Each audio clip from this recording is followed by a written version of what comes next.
हमारे साथ मंच पर जनवादी पार्टी सोशलिस्ट के राष्ट्रीय अध्यक्ष डॉक्टर संजय सिंह चौहान जी, समाजवादी पार्टी के प्रदेश के अध्यक्ष नरेश उत्तम जी, मंच पर उपस्थित जनवादी पार्टी सोशलिस्ट के बड़ी संख्या में पदाधिकारी, महंत बालक दास जी, राजेश चौहान जी, मन्नी सिंह राठौर जी, एडी ओमकार चौहान जी, श्रीमती सरिता रानी बिन जी, डॉक्टर संजय सिंह चौहान, डॉक्टर रामनाथ चौहान जी, राम सुरेश चौहान जी प्रदेश अध्यक्ष, श्री हसीब खां साहब प्रदेश उपाध्यक्ष, बीरबल चौहान जी उपाध्यक्ष, महेश निषाद वरिष्ठ प्रदेश उपाध्यक्ष, सत्य कुमार चौहान जी, रामचंद्र चौहान जी और समाजवादी पार्टी के महेंद्र चौहान और दूसरे हमारे बड़ी संख्या में नेता जो मंच पर हैं, मैं देख रहा हूं बड़ी संख्या में हमें सभी पदाधिकारी नेता दिखाई दे रहे हैं। जनवादी पार्टी सोशलिस्ट के बड़ी संख्या में यहां उपस्थित सभी किसान भाई, नौजवान साथी, माताएं बहनें और पत्रकार बंधुओं, मैं सबसे पहले डॉक्टर संजय सिंह चौहान जी को बहुत बहुत बधाई देना चाहता हूं। मैं बहुत बहुत मुबारकबाद देता हूं कि उन्होंने फैसला लेकर के और इस कार्यक्रम को आयोजन करने का काम किया है। मैं देख सकता हूं बड़ी संख्या में लोग हमें दिखाई दे रहे हैं। जहां देख रहा हूं मैदान में मुझे जनवादी के एक एक कार्यकर्ता नेता दिखाई दे रहा है। जहां कार्यकर्ता उत्साह के साथ है, वहीं उसके हाथ में उसका अपना झंडा भी है और ये झंडा लहर रहा है हवा के कारण। ये जो लहरता हुआ झंडा हम दिखाई दे रहा है मुझे, मैं कह सकता हूं कि आने वाले समय में भारतीय जनता पार्टी का सफाया होना निश्चित है। और जो आपने आज रैली के माध्यम से संकल्प लिया है कि भाजपा हटाओ प्रदेश बचाओ जनवादी क्रांति महारैली जो हो रही है, मैं लहराता हुआ झंडा देख करके कह सकता हूं, यही नारा आज का है कि नहीं चाहिए भाजपा। आज कोई वर्ग हो, आज हर वर्ग के लोग दुखी हैं। इतना अन्याय, इतने दुख तकलीफ किसी सरकार ने नहीं दी होगी, इतनी परेशानी किसी सरकार ने नहीं दी होगी जितना भारतीय जनता पार्टी की सरकार ने आम जनता को परेशानी और तकलीफ देने का काम किया है। आप लोग यहां से चल करके आए हैं, प्रदेश के दूसरे हिस्से से चल करके आए हैं। जो लोग चले होंगे कई 6 घंटे में पहुंचे होंगे। हो सकता है जो बस से चले उन्हें ज्यादा समय लगा हो। रात भर चल करके आए हैं, अपनी तकलीफ अपनी परेशानी का सामना करते हुए आए हैं। और ये पहली बार इतना जन क्रांति का कार्यक्रम हो रहा है। मैं ये कह सकता हूं कि आने वाले समय में जो धोखा दिया है भारतीय जनता पार्टी ने, आपके समाज को जो धोखा देने का काम किया है, आपके समाज का जो हक छीनने का काम किया है, यही समाज के लोग मिलकर के डॉक्टर संजय सिंह चौहान के अपील पर भारतीय जनता पार्टी को उत्तर प्रदेश से हटाने का काम करेंगे। जिस मैदान में हम लोग यहां पर हैं, मैदान के बगल में हवाई अड्डा है। पहले ये सरकार का हवाई अड्डा होता था। जहां ये मैदान है और आते जाते हवाई जहाज आपने देखे होंगे। ये पीछे जो पहले सरकार का हवाई अड्डा होता था, लेकिन अब ये सरकार का हवाई अड्डा नहीं है, ये बिक गया है हवाई अड्डा। जब हम और आप लोग बैठ करके यहां फैसला ले रहे हैं कि भारतीय जनता पार्टी का सफाया करेंगे, वहीं दिल्ली के किनारे भारतीय जनता पार्टी के लोग भी बैठे हैं। भारतीय जनता पार्टी के लोग भी एक शिलान्यास करने गए हैं। मैंने जब अखबार पढ़ा तो मैंने अखबार में देखा कि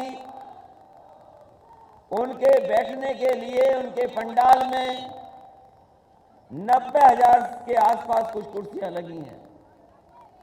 जो देश के प्रधानमंत्री जहां आ रहे हैं, जहां प्रदेश के मुख्यमंत्री पहुंच रहे हैं, तमाम मंत्री, तमाम लोग पहुंच रहे, पूरी सरकार पहुंच रही, जहां पर पूरा पुलिस का प्रबंधन है, वो लोग पहुंच रहे हैं। हो सकता है फौज के लोग भी बुला लिए हों। उनके लिए 90,000 से ज्यादा कुर्सी लगी हैं। मुझे खुशी इस बात की कि डॉक्टर संजय सिंह चौहान के कार्यक्रम में आए लोग पूरी कुर्सी भरी दिखाई दे रही हैं। हम पूरी कुर्सियां भरी हैं। वो 90,000 से ज्यादा कुर्सी भर सकते हैं। हमारे डॉक्टर संजय सिंह चौहान और हमारी जनवादी पार्टी के लोग तो सरकार में नहीं हैं, कहीं इनका मंत्री नहीं है, कोई कुछ नहीं है, तब भी सब कुर्सियां भर दी। ये भरोसा दिला रहा है कि जिस समय वोट डाला जाएगा तो एक वोट तो ये डालेंगे अपने अपमान का जो धोखा दिया है, और दूसरा वोट साइकिल की रफ्तार बढ़ाने के लिए वोट डालेंगे। ये कैसे भारतीय जनता पार्टी के लोग हैं? एक तरफ तो हवाई अड्डा बेच रहे हैं, दूसरी तरफ हवाई अड्डा बना रहे हैं। बताओ आप इनकी बातों पे भरोसा करोगे कि नहीं करोगे? कौन भरोसा करेगा इन पर? ये सरकार का हवाई अड्डा बिक गया।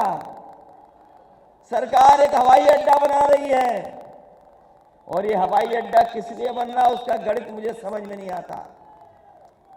जब मैंने जानकारी हासिल करने की कोशिश की, मुझे वो समय याद आया जब भारतीय जनता पार्टी के लोगों ने कहा था कि ये गरीब हवाई चप्पल पे चलने वाला हवाई जहाज पे चलेगा। बताओ हमारे गरीब भाइयों, कितने लोग हैं जो हवाई जहाज पे चल लिए हैं? यही बीजेपी का नारा था कि हवाई चप्पल पहनने वाला हवाई जहाज पर बैठेगा। हवाई जहाज भी बेच दिए, हवाई जहाज जहां खड़े होते हैं वो एयरपोर्ट भी बेच दिया।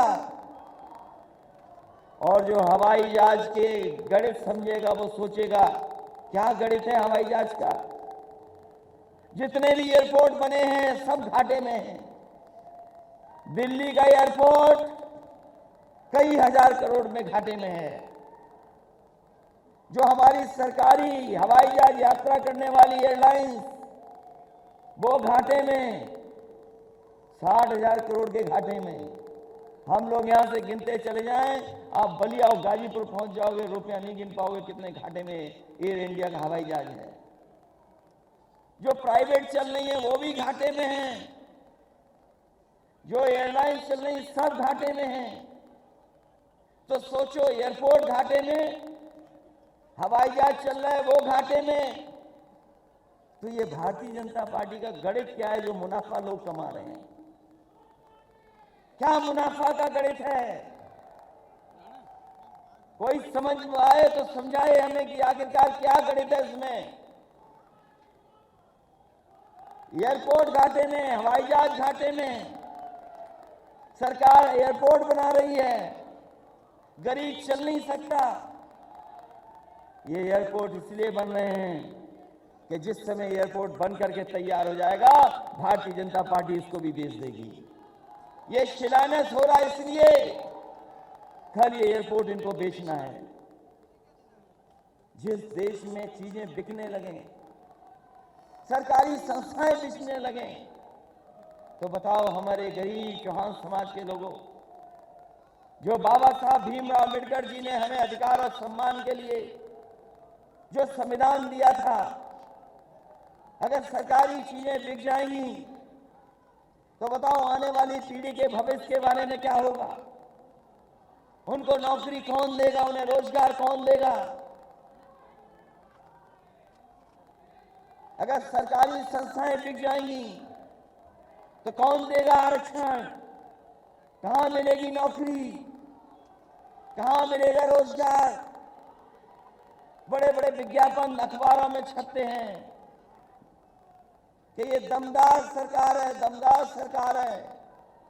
बताइए दमदार सरकार हमारे किसानों के लिए क्या कर रही है?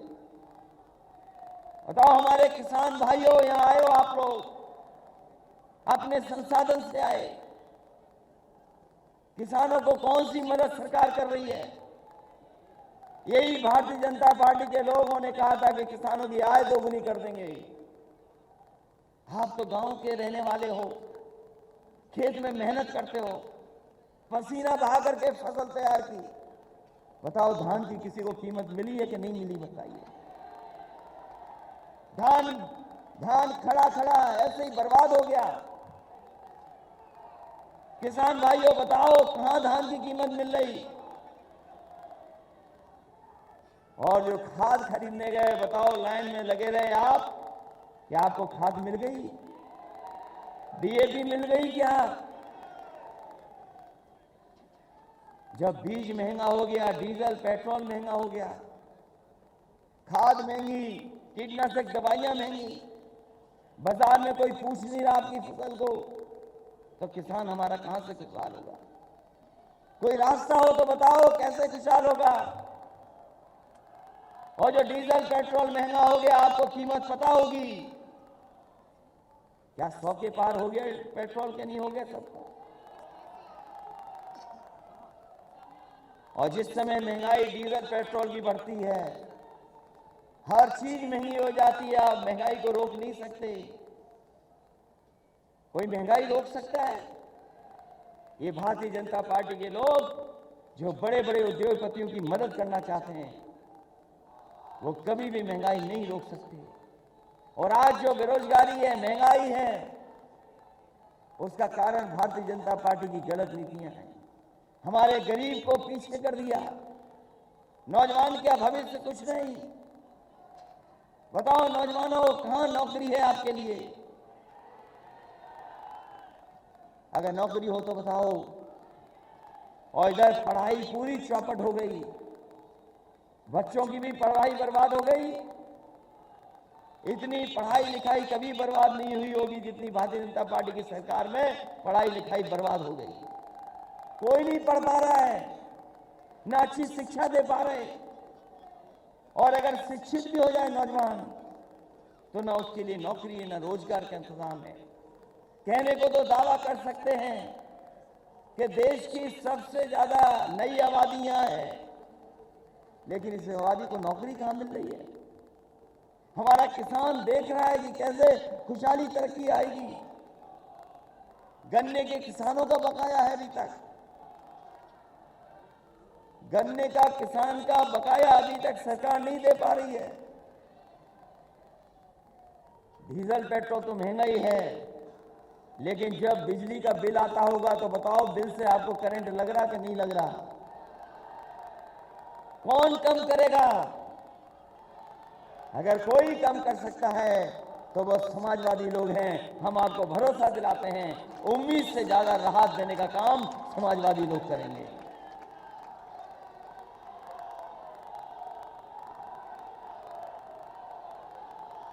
इसलिए हम आपसे कहना चाहते हैं कि चुनाव बहुत करीब है, चुनाव अब दूर नहीं बचा। 2022 का चुनाव आ गया है, सब पार्टियां निकल पड़ी हैं प्रचार के लिए। और इस समय जिस तरीके से समाजवादी पार्टी ने कोशिश की है सबको साथ लाने का, एक एक दल को जोड़ने का, उसी कड़ी में हमने आप लोगों को भी जोड़ने का काम किया है। हम आपको जोड़ करके आगे बढ़ाना चाहते हैं और हम समाजवादी लोग आपको भरोसा दिलाते हैं। मुझे याद है जिस समय पहला कार्यक्रम हम लोगों ने किया था और उस समय कार्यक्रम कर करके बनारस और मऊ में भी कार्यक्रम हुए थे। उसके बाद आप प्रदेश भर में आपके नेता घूमे हैं। डॉक्टर संजय सिंह चौहान गांव जगह जगह गए आपके बीच में। मैं आपको भरोसा दिलाता हूं कि समाजवादी लोग आपको कदम से कदम पर मदद करने का काम करेंगे, आपके साथ सहयोग देकर के आपके साथ खड़े दिखाई देंगे। अगर आपको हक देने की बात होगी तो हक दिलाने में भी समाजवादी पार्टी के लोग आपके साथ खड़े दिखाई देंगे। आपको अगर भागीदारी देने की बात होगी तो समाजवादी लोग आपके साथ खड़े दिखाई देंगे। यही लड़ाई तो हम लड़ना चाहते हैं, इसीलिए जोड़ रहे हैं, लगातार जोड़ रहे हैं, सबको जोड़ा है। ओम प्रकाश राजभर जी को भी साथ ले आए, महान दल को भी साथ ले आए, कृष्णा पटेल जी का भी दल साथ ले आए और आप लोग भी साथ हैं। जब इतने लोग साथ हैं और सब दल के झंडे हमारे साथ हैं तो इतनी रंग बिरंगी पार्टी किसी के पास नहीं होगी। इतने रंगों को जोड़ करके आगे चलने का काम किसी ने नहीं किया होगा। समाजवादी लोग सब रंगों को जोड़ करके एक शानदार और खूबसूरत गुलदस्ता बनाना चाहते हैं। हम लोग रंग जोड़ रहे हैं, ये रंगों को जोड़ करके विकास करेंगे। जब अलग अलग रंग जुड़ते हैं तभी अच्छा गुलदस्ता बनता है। ये एक रंग वाले, एक रंगी वाले लोग कोई खुशहाली नहीं ला सकते। एक रंग वाले लोग कोई जीवन में किसी के खुशहाली नहीं ला सकते। और फिर बाबा मुख्यमंत्री तो कोई खुशहाली नहीं ला सकते। बताओ बाबा मुख्यमंत्री ने कौन सा बड़ा काम कर दिया? अभी भी अपने शिलान्यास किए हुए काम का उद्घाटन नहीं कर पाए। अपना किया हुए काम का भी उद्घाटन नहीं कर पाए। कोई बड़े काम का उद्घाटन किया हो तो बताओ हमें। जब से बाबा मुख्यमंत्री जी आए उत्तर प्रदेश को बर्बाद कर दिया है, उत्तर प्रदेश पीछे कर दिया। और ये हारने वाले लोग ही दूसरों का नाम लेते हैं। ये तो हम लोग सब जानते हैं, हारने वाले ही लोग दूसरों का नाम लेते हैं। ये हारने जा रहे लोग हैं और इन्होंने जो जो वादा किया अभी भी पूरा नहीं कर पाए हैं। कोई वादा बड़ा पूरा किया हो तो बता दो। आपके यहां कोई बड़ा काम कर दिया हो तो बता दो। इस सरकार का केवल एक ही काम है, नाम बदल देना, रंग बदल देना। और अभी भी नाम बदल रहे हैं। जब सरकार जाने वाली है तब भी नाम बदल रहे हैं। और इस बार जनता ने ठान लिया है कि इस नाम बदलने वालों को बदल देंगे। जिन्होंने नाम बदले वही बदलने जा रहे हैं। और जब नया मुख्यमंत्री बनेगा तो उसका भी नया नाम होगा, पुराना नाम नहीं होगा। हालांकि आप लोग में से बहुत सारे लोग पूर्वांचल एक्सप्रेसवे से चल करके आए होंगे। बलिया और गाजीपुर, सुल्तानपुर, आजमगढ़, मऊ वाले लोग एक्सप्रेसवे से चल करके आए होंगे। ये एक्सप्रेसवे आपके लिए बना है। इसके किनारे मंडियां बननी थी, ये मंडी नहीं बनाए हैं अभी। और मंडियां इसलिए बनाना चाहती थी समाजवादी सरकार कि आपके खेत में जो पैदा होगा उसकी कीमत कहां मिलेगी? उसकी कीमत मंडी में मिलेगी। हम आपको भरोसा दिला के देना चाहते हैं कि जब समाजवादी सरकार बनेगी मंडियों को बेहतर करेंगे और कोई न कोई ऐसा ठोस कदम लेंगे कि किसान की लूट नहीं हो, जो पैदावार हो उसकी सही कीमत मिल जाए। अभी तो 3 कानून वापस लिए इन्होंने। 3 कानून इसलिए वापस लिए हैं क्योंकि सरकार घबरा गई। सरकार जानती थी कि इस बार किसान उन्हें गांव में घुसने नहीं देंगे, किसान उनका जवाब दे देंगे वोट से। इसीलिए तीनों कानून वापस हो गए हैं। अभी 3 ही कानून बाबूस हुए हैं, अभी कोई ऐसा फैसला नहीं हुआ है जिससे हमारे किसानों को उनकी एमएसपी मिल जाए। और जब तक एमएसपी नहीं मिलेगी, हम समाजवादी लोग लगातार संघर्ष करते रहेंगे गरीबों किसानों के लिए और उन किसानों के आंदोलन का समर्थन करते रहेंगे।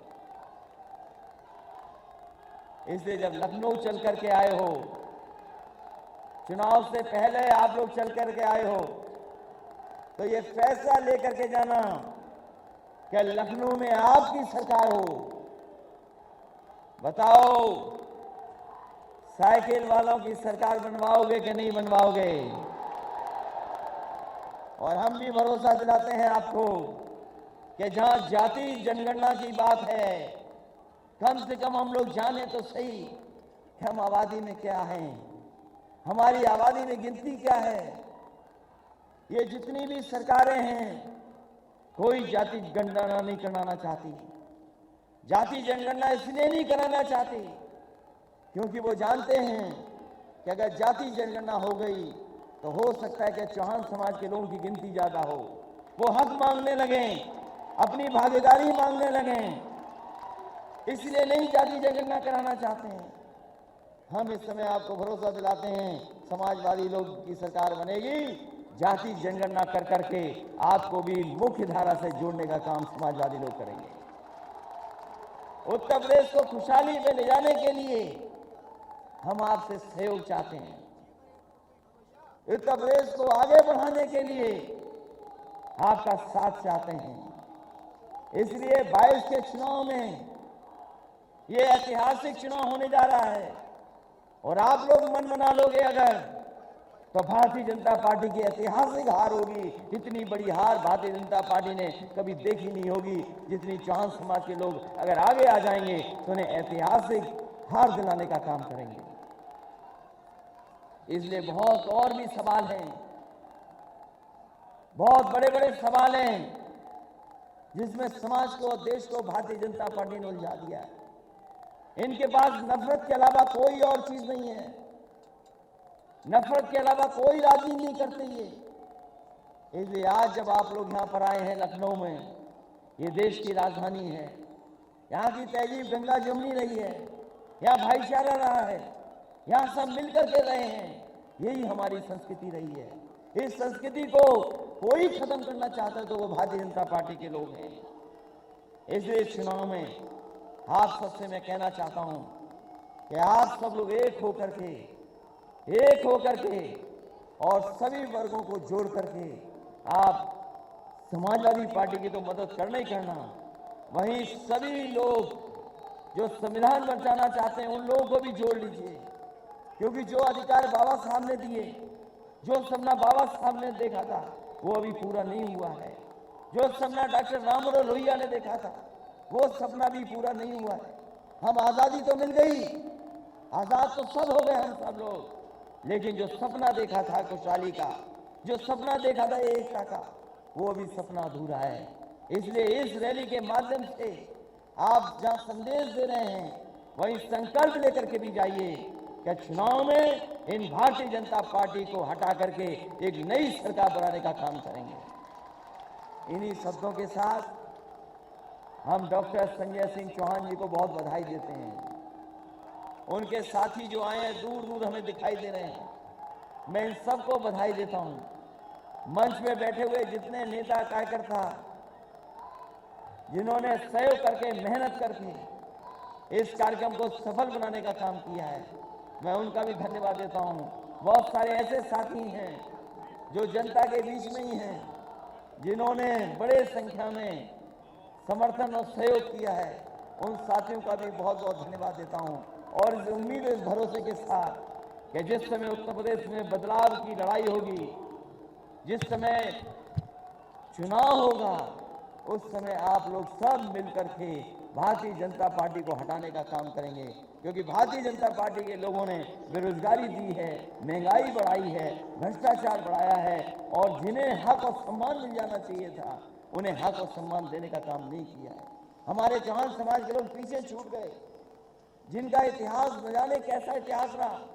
जिस समाज से सम्राट पृथ्वीराज चौहान निकले हों, उस समाज को पीछे छोड़ दिया हो, वो समाज की कोई गिनती ना हो। इसलिए जहां आपका खोया हुआ सम्मान है, जो खोया हुआ गौरव है, उसको दिलाने का काम हम समाजवादी लोग आपके साथ खड़े होकर के आपका हक, भागीदारी और सम्मान दिलाने का काम करेंगे। इन्हीं शब्दों के साथ एक बार फिर जनवादी पार्टी को बहुत बहुत बधाई देता हूं। लखनऊ में पहला कार्यक्रम किया है, ये ऐतिहासिक कार्यक्रम है, ये यादगार कार्यक्रम साबित होगा। और यादगार कार्यक्रम इसलिए साबित होगा क्योंकि आने वाले समय में सरकार का बदलाव होगा और नई सरकार बनेगी जो आपको सम्मान देने का काम करेगी। बहुत बहुत बधाई, बहुत बहुत धन्यवाद आप सबका।